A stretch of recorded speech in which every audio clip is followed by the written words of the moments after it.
ya Rasulullah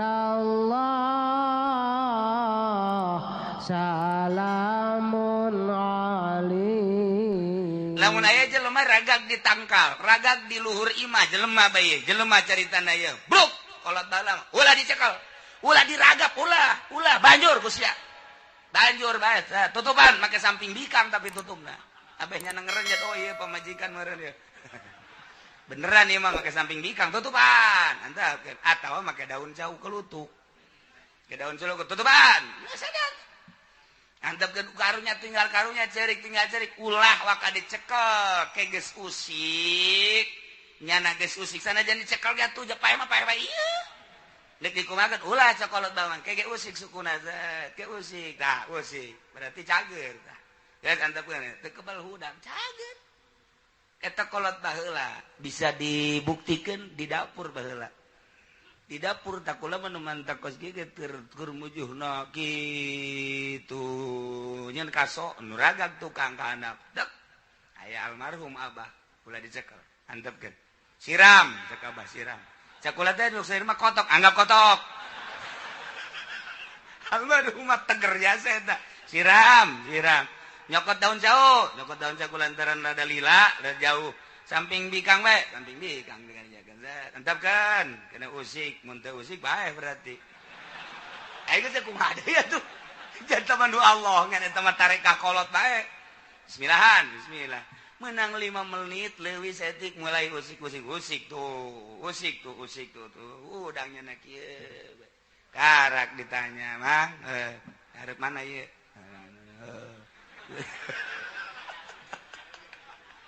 sakian nanti poleset cenah kieu heuh masalah sih mas naon ieu karena karasa nyeri kuari ieu teh posan guys udang coba udang teu bisa urut berarti ulah wakat lamun aya nu ragag ulah dicek eta kuat henteu tah budak kuari mah henteu sebab cek dokter pegang pencet bawa ke dokter imbus hese tah tarekah kolot teh geus eueuh kuari mah geus eueuh coba ge mun aya nu ragag ulah ngarep-ngarep nu ragag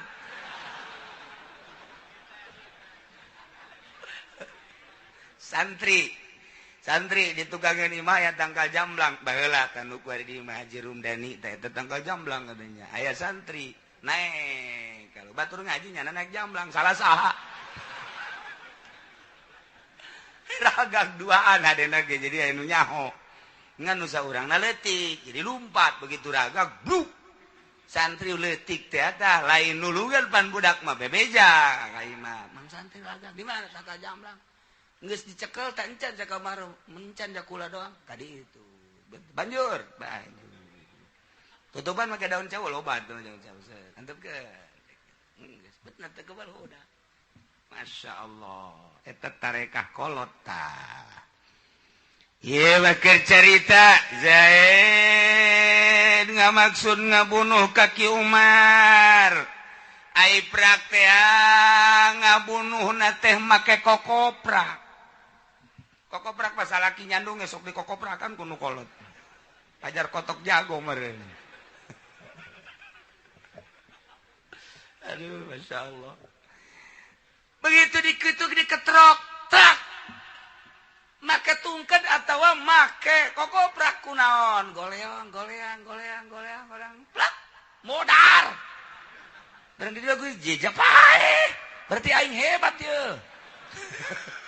pakai kokoprak doang pae nah ieu Zaid ngamaksud ngabunuh aya ngamaksud aya magawean sorangan magawe saha nu ditujukeunna Ki Umar pagawean jeung nu dipigawena aya di Ki Zaid ngan hanjakal lain hanjakal hartina ngabunuhna ku hiji barang ku hiji benda lu biasana tilok maekeun ta eta mah lain amdun sibih amdin ngaran berarti teu wajib dipaehan deui ngan wajib mayar ontak 100 ji ulah sambarangan nyawa mah masyaallah kumaha lamun di dunia dilaksanakan di dunia dilaksanakan bayar 100 bebas di akhirat urusan hak adami tinggal urusan hakullah hak diri jeung Gusti Allah eta mah gampang sebab hak Allah mah musamaha gampang teh bisa komunikasi langsung cak Allah teh sia geus beres jeung urusan anak-anak beres sia urusan jeung aing doang gak siapa kau nama kulantaran siapa gak maksud ngabunuh wah inget di kanaraka atuh Gusti wah nya di kanak pan abdi geus mayar onta mah urusan jeung Gusti mah Gusti mah pangeran menya pangeran teu ngahampura abah kula ge ngahampura sia bisa nya da atuh geus si hampura ku aing atuh sia mah di Ka'bah siakeun bari teh ieu keur carita contoh musamaha jeung Gusti mah babari jasa hampang jeung Gusti mah tah nu hese ge musaha antara urang jeung papada manusia hak adami mah berat urang nyandung nu kolot nyeri jasa salila nyeri teh pan jadi ganjaran kan nu kolot nu mantak nyeri teh meureun teu adil urang teh aku teu adil kanu kolot nah ieu mah moal bisa diampura kecuali diampura ku nu kolotna disidang ke di hareupeun Allah Kak Haji kur di dunia mah hese di tianganna saminggu sekali ge henteu aing ngampura bae tuh ka siapa teu bisa kula tinggal tulang jeung daging keur ieu teh kuru ulah tina bagus jadi goreng atuh nya tega ka aing kakak kudu ka neraka ye kakak teh tega baheula mana mah raja tega ulah ai peuting ti loke esek nyarat teh kicup bae nungguan kakak geus sawadak deui kakak ban tega pan eta kakak coba teu bisa pasini heula tanyanan ke di akhirat tah lamun memang cek pamajikan aya geus atuh diampura bae babari ngan moal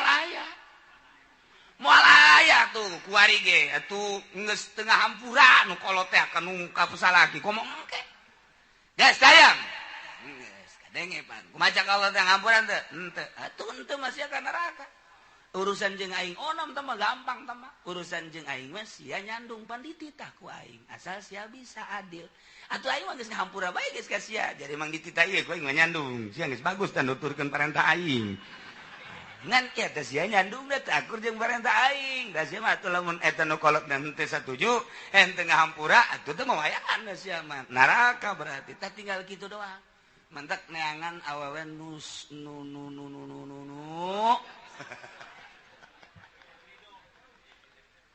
ada kan ridho datang ke kiamat mamangi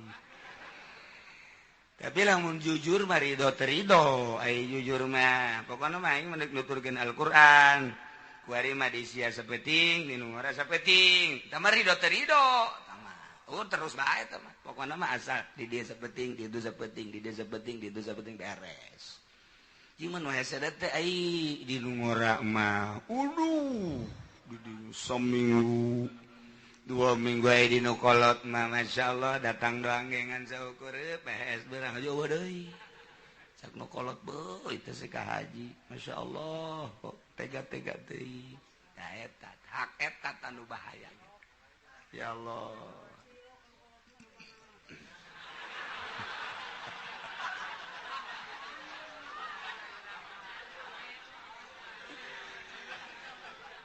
yen qasodahuma ngamaksudkeun pali jeung saha sartina migawena dirina tur ditujukeun ka Ki Umar ngabunuh Nabi ma ku kokoprak layak tulun utara ngabunuh goliban dina galibna ta eta ma pasibu amdin wa minhu adarbu ina sawarehna sibi amdin adarbu bisawatin mepe make pecut sapira pecut atuh kuda ge kudengan ngajimpret doang make pecut mah kebok ngan saukur ngajimpret kuari pake meupuh Ki Umar dipecut dong caker meureun kena pamatihna pas meureun kana urat sandina anu kira-kira bakal naikeun ngan tetep bae sapira pecut begitu dipecut rek sakali rek 2 kali koleang bruk pae ta eta tetep sibi amdin lantaran alat nu pake ngabunuhna henteu biasa osok ngamaehkeun sok baekeun Sidi Amdin berarti teu wajib kudu dipaehan deui ngan wajib bayar diat minhu ad-darbu biason tina sawarena Sidi Amdin teh meupeung make kokoprak meupeung make tungkat meupeung make rokrak meupeung make sakadar kayu awi anu kira-kira ceuk galibna teu maehkeun ai prak terjadilah paeh ieu adalah Sidi Amdin teu wajib dibunuh deui ngan wajib kudu bayar diat 100 onta 100 onta lamun hiji ontana 10 juta beba bari heula ngitungna berarti lamun 100 onta sabaraha bara 1 miliar berarti wajib kudu mayar 1 miliar sehingga ada jiwa memang kumaha gitu Masya Allah lamun di dunia ada teu dibayar di dunia ada teu dibayar di akhirat tetap bakal disidang urusanana nya urusan hak adami nya urusan hakullah duanana bakal disidang okos urang kuari kaya urang kuari ngawarung alhamdulillah barang hawal tepung tahun teh ternyata aya 100 gramen berarti wajib zakat urang dagang limbah begitu hawal ternyata modal jeung kauntungan aya 100 gramen keur carita leutik wajib zakat urang kuari tani ternyata hasilna teh aya 1 toneun wajib zakat komo tah mah 10 ton 20 ton mah kaita ge ngawarung komo tah mah 1 miliar 2 miliar mah dagang limbah kitu keneh jeung sajabana boga angkot urang boga kontrakan ternyata alhamdulillah hasilna leuwih tibatan 100 gram berarti geus nisab wajib zakat ku urang teh dikaluarkeun zakatna di dunia mah kadeulna masalah di dunia mah kadeulna tapi ternyata eta teh harta urang campur jeung harta batur lantaran aya hak fakir miskin aya hak mualaf di dinya teh dan lain sebagainya nu 8 teh eueuh hak mui eueuh hak pamarentah eueuh dina Al-Qur'an zakat eta adalah hakna nu 8 asnaf eueuh bupatihan di dinya eueuh gubernuran di dinya eueuh camatan di dinya eueuh lurahan di dinya aya ge fuqara wal masakin gunakeun ku urang Al-Qur'an ulah parem mata hate urang sehingga ngazakat salah aturanana zakat fitrah dikondisikan salah sing hade Allah ngeulekeun ieu mah keur carita sing hade kula mah hanas leutik hanas salah di akhirat digenjreng naon artina sing 3 letter setengah 4 letter setengah salah emang salah pemerintah teu salah nya ngebentuk amil zakat bener jasa tapi penyaluranana ka mana ieu lah nu kudu diperhatikeun ja bentuk amil zakat mah eta mah sakadar ngerikrut dek disalurkeun ka asnaf anu jelas dina Al-Qur'an lain dibelikeun ka samarenda dibikeun ka kiai lain dibelikeun di kumpul-kumpul jang mushola sanajan aya kaolna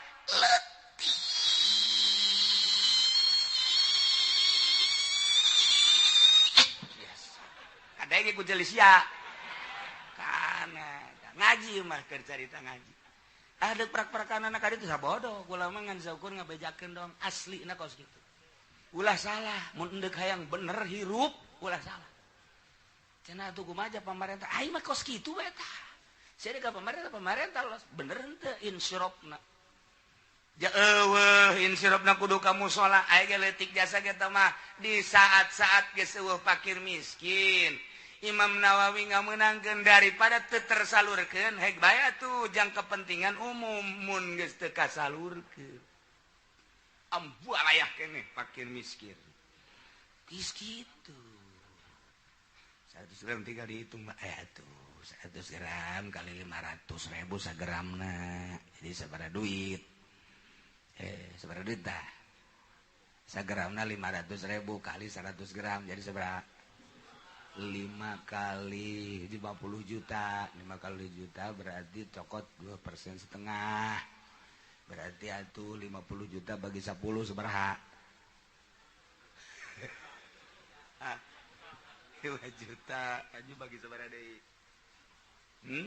Babar itu mah kos kitu menghitung. Coba mun aya duit na ka dieu dihitung ku kula. Sugan we kebagian lah. Tah eta kieu tolol teh kos kitu tah. Sok haju hayang ongkoh nyaritakeun ongkoh hayang, moal beres ya tah. Aing mah keur carita doang tuh mah. Aduh, masyaallah. Tah, kadeuleuna ku urang mah urang mah masalah. Padahal mah campur eta teh harta fakir, campur harta miskin. Nyana warungna ngagedean, nyana tokona ngagedean, nyana limbahna ngagedean, nyana sawahna tam hasilna tonan, dibelikeun deui ka sawah. Berarti aya nu fakir miskinan di sawah eta. Dibelikan ke mobil Avanza, aya hak fakir miskinan di dinya teh. Dibelikan deui ka Innova, aya hak di dinya. Tak eta teh hak batur berarti seperti tidak bermasalah. Aya nu ditegur di dunia kene ku Gusti Allah lantaran ieu mobil teh ieu lain nu maneh ieu teh babarengan jeung fakir miskin, mobilna drek nabrak beak. Hiji. Wa imma dirina muriang ngehke batuk teh cager-cager. Terus datang ke rumah sakit ke dokter dokter ge geus bingungan. Cek dokter udah jangan ke sini. Cek dokter ge kos gitu. Kenapa? Ini takut saya kebeleteran ceknya. Nah. Tahu teh bahasa mana tak kebeleteran? Aduh, asana. Jore amat teh bahasa. Cek dokter ge geus embungin dokter ge asal geus kadeuleu be Pak Haji itu. Nyumput dokter ge. Bahaya jangan sanunya engke eta angin batukna ka aing tepa cager-cager diopnap teh cager-cager ternyata geus bahasa baraha puluh juta mungkin 10 20 50 100 juta emang harta fakir miskin ge nu nyangkut dina usahanya nah aya 100 juta beaknya 100 juta karak cager rahasia Allah. Eta ditegur di dunia kene ku gering teh aku kabeleuman we ieu mah kabeleuman teu puguh teu karuh emang ge meureunanan secara zahirna mah aya anu melalui rokok aya nu liwat atau aya nu meuleum nu jelas kabeleuman lantaran campur aya harta baturan deuk dibereskeun ku Gusti Allah beak kabeh atawa kena banjir beak kabeh atawa di dunia nama masalah di akhirat dibentukeun eta zakat nu teu dibikeunan teh sarua jeung ditunda kanzun ngaranna kanzun teh simpenan engke dibuktikeun dijadikeun orai suja'il aqra orai suja'il aqra teh oraina gede huluna botak nu mandak botak huluna lituli umrihi lantaran lila jasa hirupna nyana di neraka cicing bae datang ka botak mandak teh kuari nu botak teh geus kolot eta nu botak itu orang sujaya nakrola syarolah buluan bukan di huluna jadi botak nyanang kemelit ke jelemana seti suku datang ke beteng datang ke sirah dibeli terus ke handap di kapapalangkakan tukang jalana ke hareup nangoh bae huluna di hari nyana nanya kayak ta jelema man ana sahai qaula wa unta anta arif cak orai sujail akro mana na sahay kuring iya tuduka anakan suka kuring simpenan anjir simpenan di mana namanya kuring nyimpen orai sakjana aya teh sia ngawarung aya teh sia boga angkot aya teh sia boga kontrakan aya teh sia boga sawah ajun tadi kaluarkeun zakatna eta teh disimpen berarti jadi aing ieu teh aing teh simpenan sia zakat teh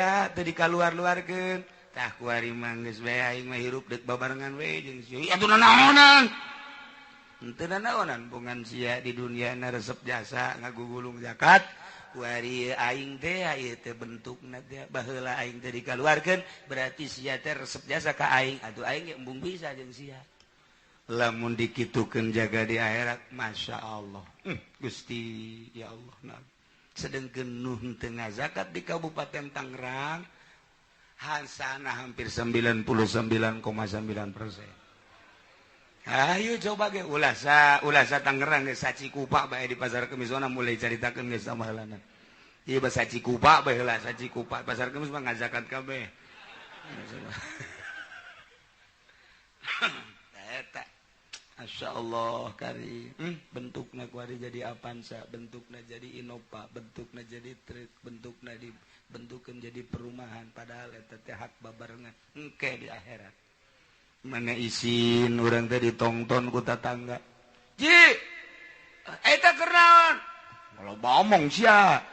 Eta digulung-gulung orai. Eta teh ka zakat ja keur ieu nya. Nya urang disiksa ku orai, nya dihina ku tatangga, nya pamajikan urang neangan. Tuh ka haji, keur ieu ge pancakula kaluarkeun zakatna, jang pake miskin. Teu ngajeding si ka haji mah. Kos kitu pantah. Kula mambung ka babawa ih. Ye, sia hirup babarengan jeung aing ban. Mong aing mah pokona mah pamajikan ribut jeung salakinan ge. Eta ku bae isin jasa. Masyaallah nu kuari di raden-raden, nu kuari di raja-raja lantaran ku kasugihanana engke mah jadi penghinaan fakir miskin ujianan. Masyaallah. Nah, ieu keur carita teu dikaluarkeun diatna di akhirat tetap ditagih. Sidang Umar, ya. Kamu kan dulu waktu meninggal dibunuh oleh Zaid, betul. Lantas ahli waris kamu itu kan menuntut, tapi kemudian tidak dikeluarkan. Nah ini mau bagaimana? Weh, saya nuntut. Tetap saya nuntut. Saya pengen selamat, pengen ke surga. Sebab saya kalau tidak dibunuh, pasti saya rajin tahajudnya. Waduh, sia. Coki saya tiasok sembarangan, weh. Atau bisa gitu. Terus baik gitu tambahnya. Pokoknya maing mau sebab dibunuh, tatarina maing emang dek ngaji, encan aing ngaji gaji longkongan endek, cekeun. Kakarak endek doang kan sia. Atuh kan aing ngaju kabunuh kan ku sia. Aing geus diajakan ku tatangga endek ngaji pan. Endek aing ge. Loh, sia mun endek pati kamari. Ye, malaikat nu nyahoeun. Tanyakeun ke malaikat, malaikat nyaho? Henteu. Sia. Geus rame, pokoknya persidangan di akhirat rame jasa. Rame luar biasa. Persidangan terakhir luar biasa ya mah. Kuari mah kuari. Urang disidangkeun MH WH jeung Atut. Terus keputusan terakhir MK ternyata melenceng. Di dunia mah kos kitu bae. Bisa disogok, bisa risuah dan lain sebagainya. Engke mah teu bisa. Ya Allah. Umar, ya. Kamu ini kan dibunuh waktu meninggal oleh Zaid. Betul? Lantas kamu mau nuntut? Mau. Nah ini kan hak saudara kamu, ahli waris kamu. Panggil ahli warisnya. Ini seluruh ahli waris ketika Ki Umar dibunuh oleh Ki Zaid, kamu tidak menuntut? Saya mau menuntut kemana? Lapor atau ke Polsek. Kan nggak ada hukum di Indonesia yang begitu-begitu. Nggak ada hukum Islam. Saya juga mau nuntut dan saya juga kepengen nuntut, tapi jangan pun untuk membayar 100 onta. Ini tuntutan pembunuhan saja juga tidak selesai-selesai. Nah dengan demikian saya akan nuntut sekarang. Panggil lurah. Lurah dipanggil. Lurah, kamu kelurahan Cikopa? Betul. Apa tahu bahwa pembunuhan terhadap Ki Umar? Tahu Pak. Lantas ada laporan-laporan? Ada. Diperjuangkan menurut Islam atau tidak? Tidak ada hukum Islam di Indonesia, Pak. Saya lurahnya, Pak. Ada juga ceplok SPPT aja, Pak. Kamu SPPT. Ya karena tidak ada, Pak. Kamu juga kena sanksi. Sebab kamu adalah ranting daripada hukum di negara tersebut. Waktu jangan saya sendiri, Pak. Kan di situ ada Camat Lutfi, Pak, waktu itu. Panggil Camat Lutfi. Cek Pak Camat, Pak, masa saya doa berdua sama lurah, ada Pak Ismet di situ, Pak. Panggil Pak Ismet. Cek Pak Ismet kan ada ibu.